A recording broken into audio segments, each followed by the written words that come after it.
I'm just in break in the middle of my day, and before I even put this car in drive, there is a massive issue I need to address. I live my life walking a line between two very different worlds.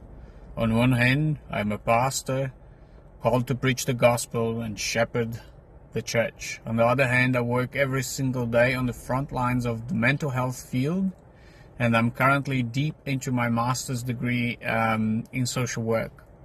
Because I stand in both of these spaces, I see a devastating collision happening every single week. There is a deep, toxic trench of prejudice in the modern church regarding mental health, and it is actively hurting the people we're called to love and to serve. And it is the unspoken rule that if you just had enough faith, you wouldn't need a therapist. It's the underlining guilt trip that if you just prayed a little harder, confessed the right sin, you wouldn't need a psychiatric medication. We would never look at someone with a broken leg and tell them that putting a cast on it is a lack of faith.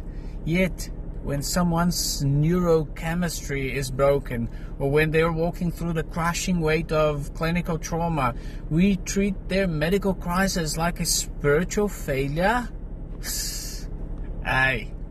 In the brilliant book Christ on the Psych Ward, the author shatters this illusion. He writes from a perspective of a minister who had to be voluntarily committed to a psychiatric hospital.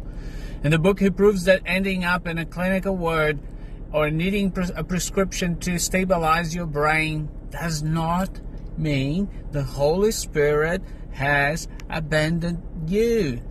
And as a frontline practitioner, I sit with people every day who are in the middle of a severe mental health crisis.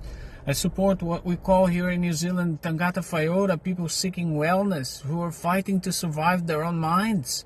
And I can tell you right now, the absolute last thing they need is a Christian throwing a cheap, spiritualized platitude at their clinical reality.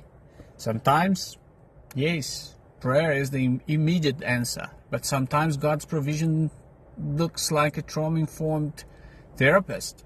Sometimes His grace comes in the form of an SSRI that keeps you alive long enough to actually process your brain. We have, as Christians, to stop treating professional clinical help as if it is somehow in competition with the Holy Spirit. All truth is God's truth, and all healing is God's healing. Whether it happens instantly at the altar or slowly over years in a therapist's office and with medication, it doesn't matter. So here's my challenge to the church today. We need to learn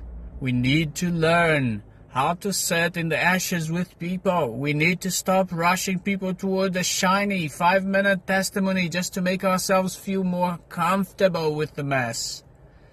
If you're a Christian struggling with depression, anxiety, or even a severe mental health diagnosis right now, hear me clearly.